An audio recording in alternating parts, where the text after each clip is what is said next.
Au XVIIe siècle, frère Laurent de la Résurrection était un frère convers de l'ordre chrétien appelé les Carmes des Chaux, c'est-à-dire pieds nus en France.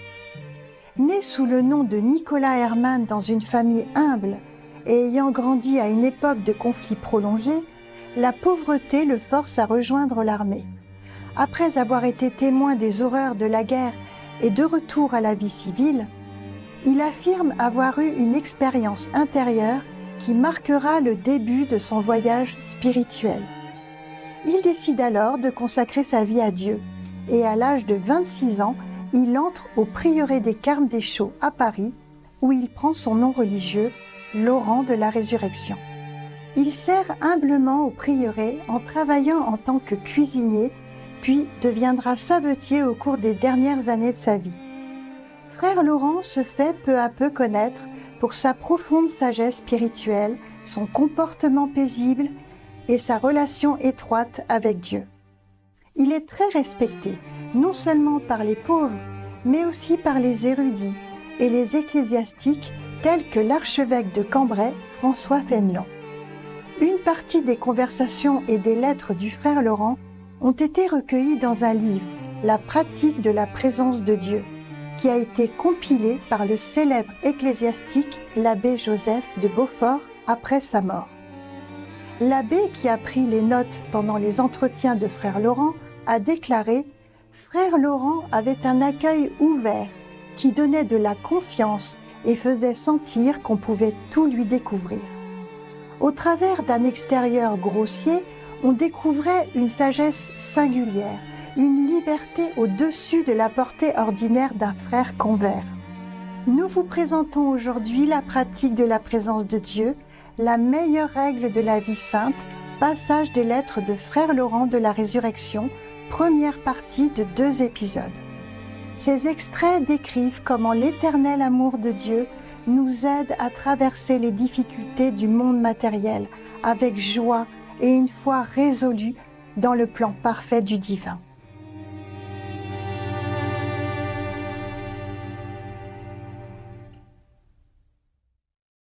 Sixième lettre. Adressée à un membre de l'ordre à qui frère Laurent a adressé un livre et à qui il parle plus en détail de son sujet favori. Un encouragement à persévérer. Je ne peux comprendre comment les personnes religieuses peuvent vivre contentes sans la pratique de la présence de Dieu. Pour moi, je me tiens retirée avec lui au fond et au centre de mon âme, autant que je peux. Et lorsque je suis ainsi avec lui, je ne crains rien, mais le moindre détour de lui m'est insupportable. Cet exercice ne tue pas le corps, il est cependant à propos de le priver de temps en temps, et même souvent de plusieurs petites consultations innocentes et licites, car Dieu ne souffre pas qu'une âme qui veut être entièrement à lui prenne d'autres consolations qu'avec lui. Cela est plus que raisonnable. Je ne dis pas que pour cela il faille se gêner beaucoup, non. Il faut servir Dieu dans une sainte liberté. Il faut travailler fidèlement, sans trouble ni inquiétude, rappelant doucement et tranquillement notre esprit à Dieu, autant de fois que nous l'en trouvons distrait. Il est pourtant nécessaire de mettre toute sa confiance en Dieu, de se défaire de tous autres soins, même de quantité de dévotion particulière, quoique très bonne, mais dont on se charge souvent mal à propos, puisqu'enfin ces dévotions ne sont que des moyens pour arriver à la fin. Ainsi, lorsque par cet exercice de la présence de Dieu, nous sommes avec celui qui est notre fin, il nous est inutile de retourner aux moyens, mais nous pouvons continuer avec lui notre commerce d'amour, demeurant en sa sainte présence, tantôt par un acte d'adoration, de louange, de désir, tantôt par un acte d'offrande, d'action de grâce et de toutes les manières que notre esprit pourra inventer. Ne vous découragez pas pour la répugnance que vous y sentiez du côté de la nature. Souvent dans les commencements, on croit que c'est temps perdu, mais il faut continuer à se résoudre d'y persévérer jusqu'à la mort et malgré toutes les difficultés. Je me recommande aux prières de la Sainte Communauté, aux vôtres en particulier, et je suis en notre Seigneur. 7e lettre. Approchant les 80 ans, Frère Laurent exhorte sa correspondante qui a 64 ans à vivre et à mourir avec Dieu, et il promet de la garder dans ses prières. Je vous plains beaucoup. Si vous ne pouviez laisser le soin de vos affaires à monsieur et madame N et ne vous plus occuper pour le reste de votre vie qu'à prier Dieu. Il ne nous demande pas grand-chose, un petit souvenir de temps en temps, une petite adoration, tantôt lui demander sa grâce, quelquefois lui offrir vos peines, d'autres fois le remercier des grâces qu'il vous a faites et qu'il vous fait, au milieu de vos travaux, vous consoler avec lui le plus souvent même que vous pourrez pendant vos repas et vos entretiens. Élevez quelquefois vers lui votre cœur, le moindre petit souvenir lui sera toujours fort agréable. Il ne faut pas pour cela crier bien haut, il est bien plus près de nous que nous ne le pensons. Il n'est pas nécessaire d'être toujours à l'église pour être avec Dieu. Nous pouvons faire de notre cœur un oratoire dans lequel nous nous retirons de temps en temps pour nous y entretenir avec lui, doucement, humblement et amoureusement. Tout le monde est capable de ces entretiens familiers avec Dieu. Les uns plus, les autres moins. Il sait ce que nous pouvons. Commençons. Peut-être n'attend-il de nous qu'une généreuse résolution. Courage, il nous reste peu de temps à vivre. Vous avez près de 64 ans et moi j'approche de 80. Vivons et mourons avec Dieu. Les peines nous seront toujours plus douces et agréables quand nous serons avec lui. Et les plus grands plaisirs nous seront sans lui un cruel supplice. Qu'il soit béni de nous. Amen. Accoutumez-vous donc peu à peu à l'adorer de la sorte, à lui demander sa grâce, à lui offrir votre cœur de temps en temps, pendant la journée, parmi vos ouvrages, à tout moment si vous le pouvez. Ne vous contraignez pas par des règles ou des dévotions particulières, faites-le avec foi en Dieu, avec amour et avec humilité. Vous pouvez les assurer de mes pauvres prières et que je suis leur serviteur et en particulier le vôtre.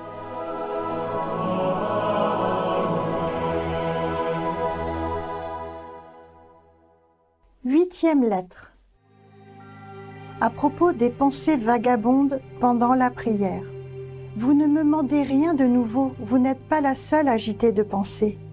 Notre esprit est extrêmement volage, mais la volonté étant la maîtresse de toutes nos puissances, elle doit le rappeler et le porter à Dieu comme à sa dernière fin. Lorsque l'esprit, qui n'a pas été réduit dans les commencements, a contracté quelques méchantes habitudes d'égarement et de dissipation, elles sont difficiles à vaincre et, ordinairement, elles nous entraînent malgré nous aux choses de la terre. Je crois qu'un remède à cela est d'avouer nos fautes et de nous humilier devant Dieu. Je ne vous conseille pas de beaucoup discourir à l'oraison, les longs discours étant souvent des occasions d'égarement.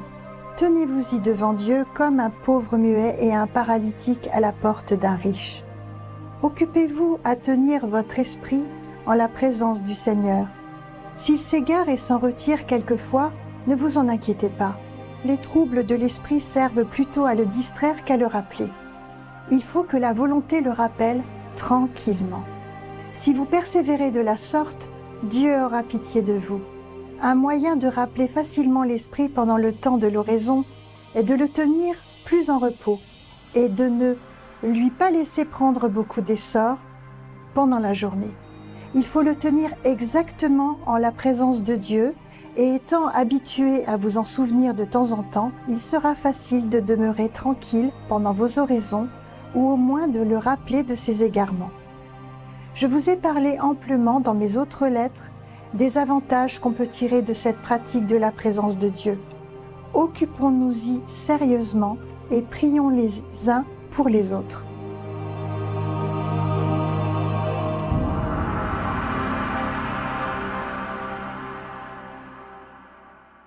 Neuvième lettre. Voici une lettre adressée à une sœur que frère Laurent tenait en grand respect. Son ancien thème y est présenté de façon concise. Elle me paraît pleine de bonne volonté, mais elle voudrait aller plus vite que la grâce. On n'est pas saint tout d'un coup. Je vous la recommande. Nous devons nous aider les uns pour les autres par nos conseils et encore plus par nos bons exemples. Vous m'obligerez de me faire savoir de temps en temps de ses nouvelles et si elle est bien fervente et bien obéissante. Pensons souvent que notre unique affaire en cette vie est de plaire à Dieu. Que peut-être tout le reste, si ce n'est folie et vanité? Nous avons passé plus de 40 années en religion, c'est-à-dire dans la vie monastique, les avons-nous employés à aimer et servir Dieu, qui, par sa miséricorde, nous y avait appelés pour cela? Je suis remplie de honte et de confusion quand je réfléchis. D'un côté sur les grandes grâces que Dieu m'a faites et qu'il continue sans cesse de me faire, et de l'autre sur le mauvais usage que j'en ai fait, et sur mon peu de profit dans le chemin de la perfection. Puisque, par sa miséricorde, il nous donne encore un peu de temps, commençons tout de bon. Réparons le temps perdu. Retournons avec une entière confiance à ce Père de bonté qui est toujours prêt à nous recevoir amoureusement.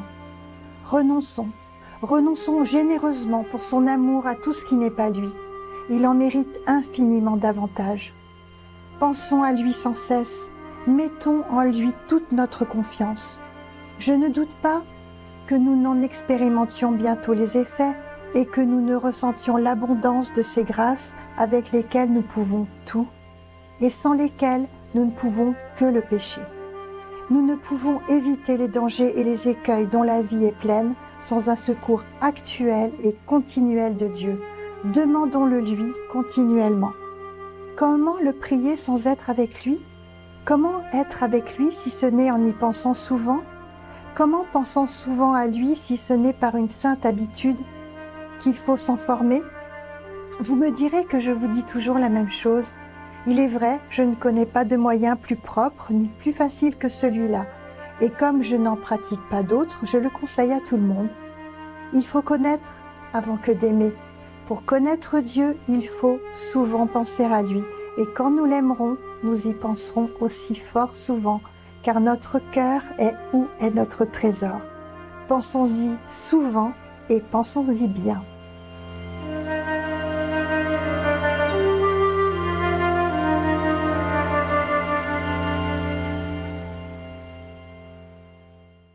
Honorables téléspectateurs, nous vous remercions pour votre gentille présence dans cette édition des Paroles de Sagesse.